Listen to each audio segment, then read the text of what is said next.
Can you talk about the power of the silence in everyday life? You know, the silence is internal. It's nothing to do with the outside. It's very rare that the outside's silent. In our mundane, normal lives, no? We're going in traffic, we're going to the office, we're picking kids up from the school. Very few people work in silence. But the silence is within you. It's your consciousness.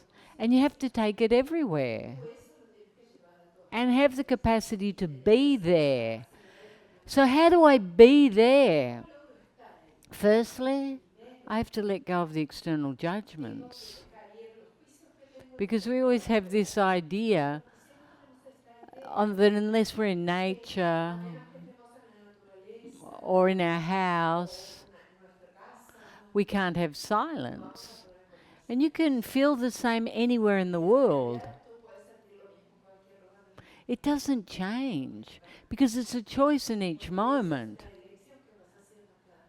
All of the stress comes from the noise in your head. It's always a judgment. Oh, there's so many people.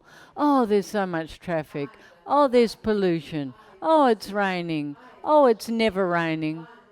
You know, whatever, depending on where you live. There's always a drama based to the outside.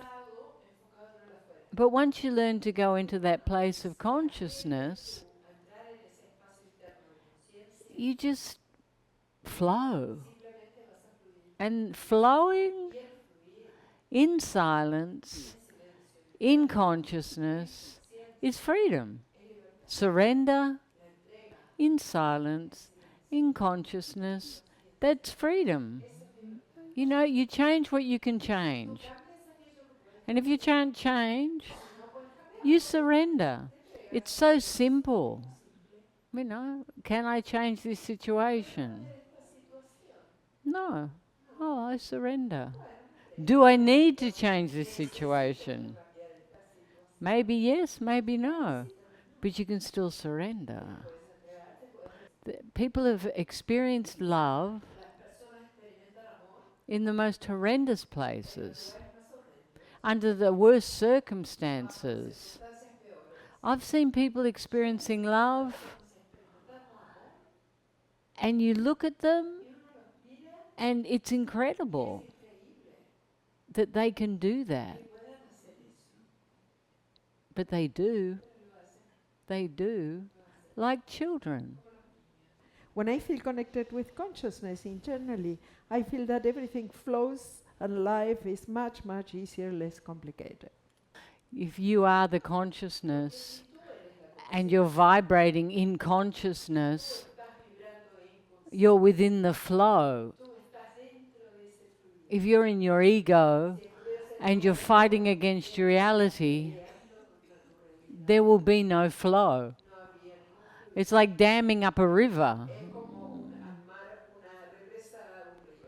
If it's stopped, it's stopped.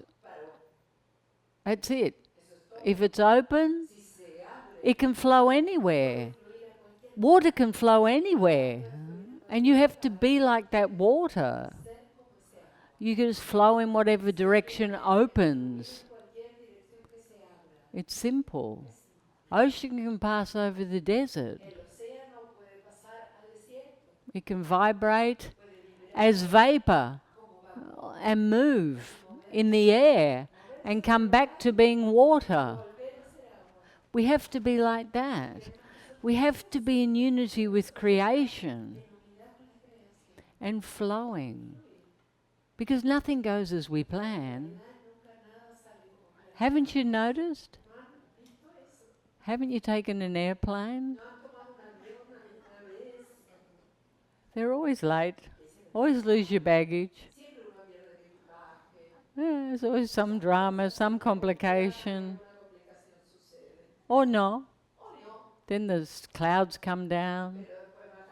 You miss your connection. These things happen all the time. And there's much worse circumstances. That's pretty simple, no? You have to learn to flow. Once you flow, you're free. Flow, free. Free flow. Can you talk about new humanity, new man, the transformation we become in these times? You know, I don't have a vision. I don't have an expectation. Because I don't see anything wrong. I see humanity evolving. And what we do here is like a mini world. You imagine, you come here from every walk of life, every preference, every career, every sex, every whatever. And by the time you leave, you feel unified. Why? Because you've let go of the judgments and you've started loving yourself. You don't need people to be a certain way to experience joy because you're focused on abundance. The problem with the world, and it's the only problem, is we're focused on lack. So we're always grasping. We're always grasping the external, be it through nature, be it through politics, be it through control and power. It has no sense. But it's all through lack of love. Because we see lack. And here, we start to expand. We start to feel abundance. We stop comparing. We start enjoying ourselves. And that's what's important. So obviously, this is my ideal for a world more evolved, no? Because for evolved people, everything's important. The environment's important, the climate's important, other people are important, the animals are important. Everything's important for people that are in high levels of consciousness. But people that live in lack, the only thing important is them and how they feel and protection. How to desire something without attachment? If you have yourself, you don't need anything. Nothing. So you don't attach. You love abundantly, but you don't attach. Because you don't need that to fill this emptiness. If you're attached externally,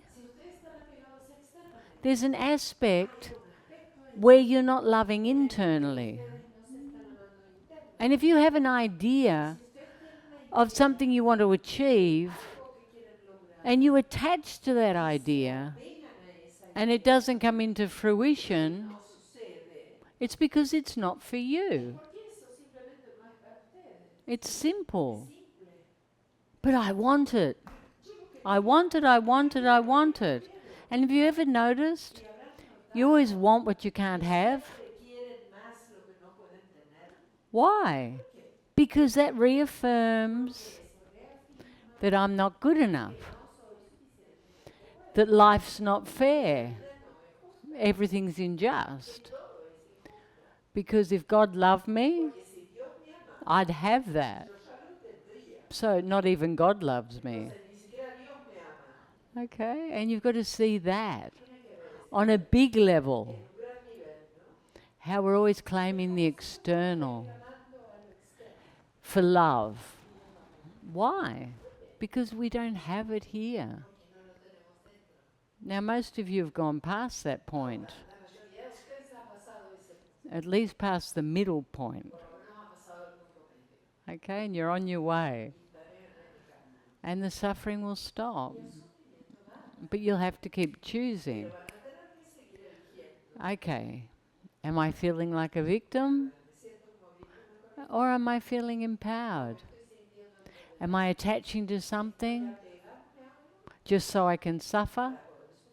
Or am I letting it go? Am I looking for attention because I'm immature?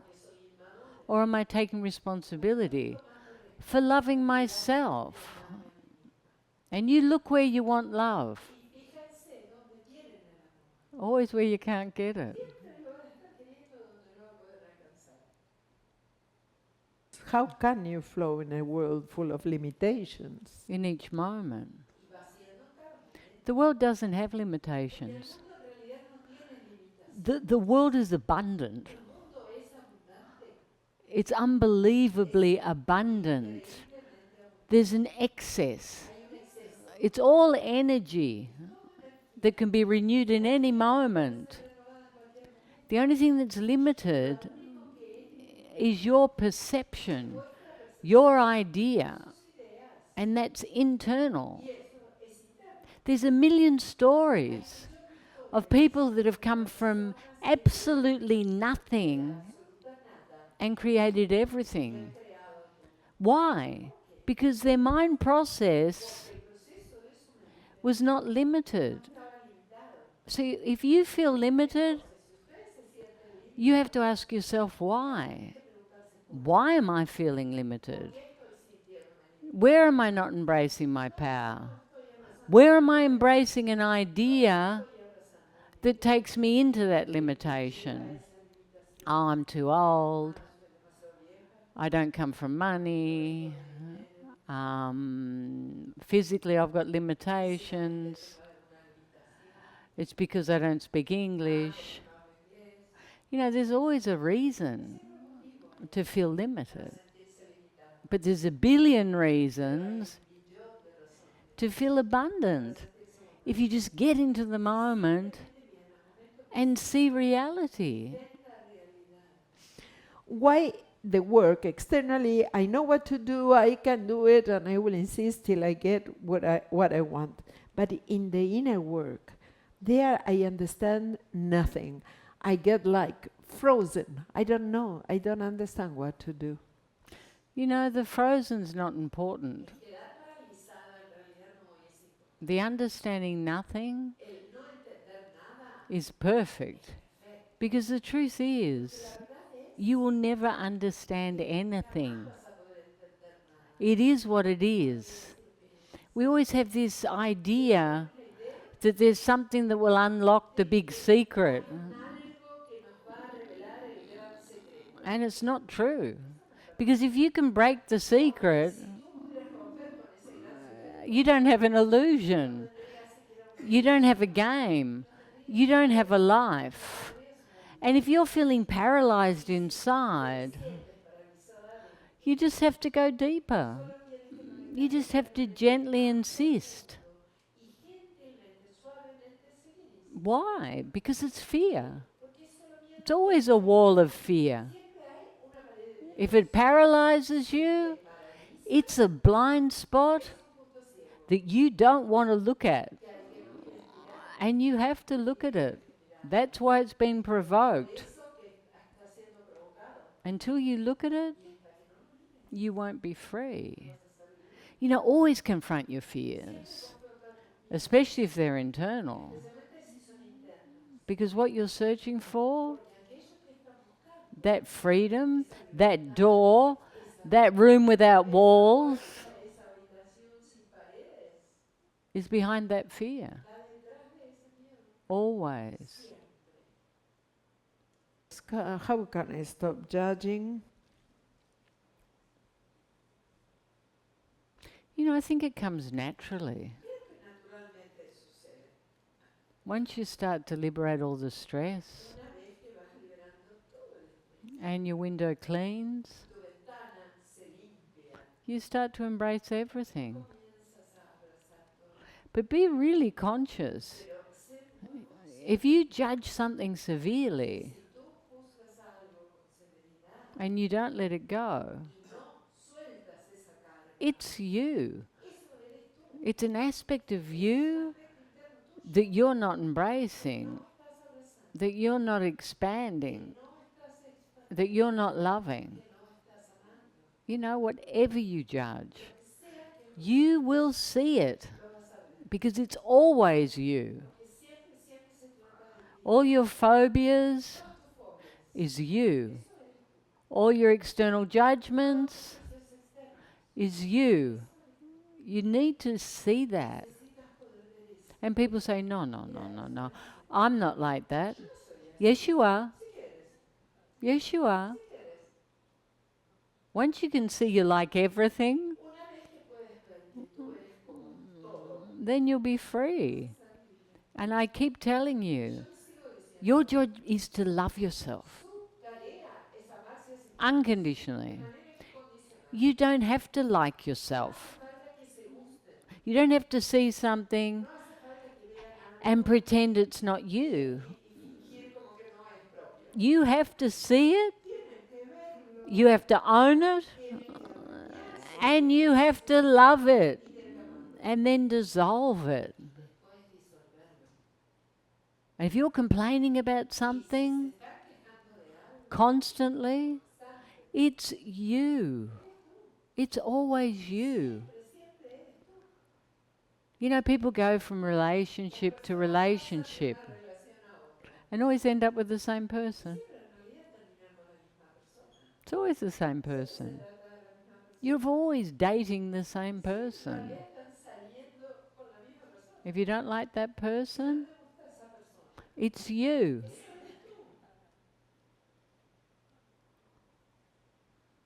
You don't believe me, do you? I know it's true. I've changed partners enough to know. I know, it's me. After moving many emotions, I feel like a truck got through me. Why? You know, when we heal, we're healing our energetic circuits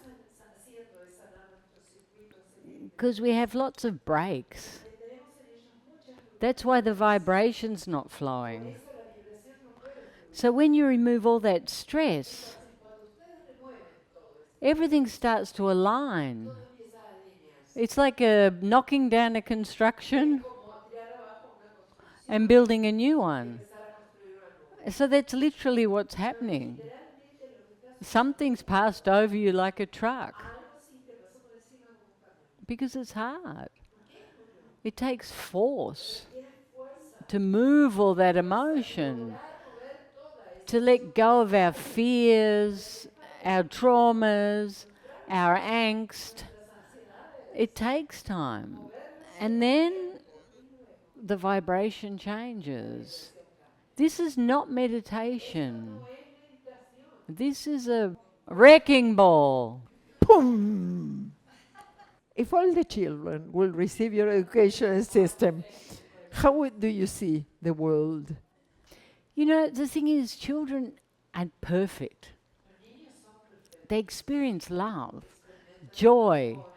They're not separate. They don't have judgments. They don't care what colour you are, what religion you are. They don't even care if you've had a shower. They don't care. They want to play. They want to talk. They want to unify. They want to be friends. They don't have fear. They walk up to a lion and pat it. And the lion would let them. Because why? Because it doesn't mirror their fear. We teach children fear. Be careful, don't do that, that's not appropriate, be careful what you say, always speak the truth, not that truth, a different truth. Yeah. This is God, worship Him, just do as you're told. Like we're domesticated. And we use a lot of fear for the domestication. Because if we don't put limits, they're going to be little monsters. But if we have love, There isn't monsters. There's just children evolving in love, in silence, giving from a place of abundance. So it's not quite that simple, because you do all the work with the kids, and yes, they're exposed to the world, but it's a much easier experience, and they can educate through their experience. And bit by bit, everything starts to change. Everything changes naturally too. If you go into the internet, there's so many kids, so evolved, doing such wonderful things in the world. 15-year-olds, 16-year-olds, 12-year-olds, making changes. The world's not that bad. We focus on what's wrong because that's news. That's news. So the world's changing. Focus on your own growth, your own changes, and you'll see it. You'll see. It's not that bad. Come visit our webpage for books, movies, and our wonderful retreat centers. Isha's simple yet powerful system is transforming lives around the world.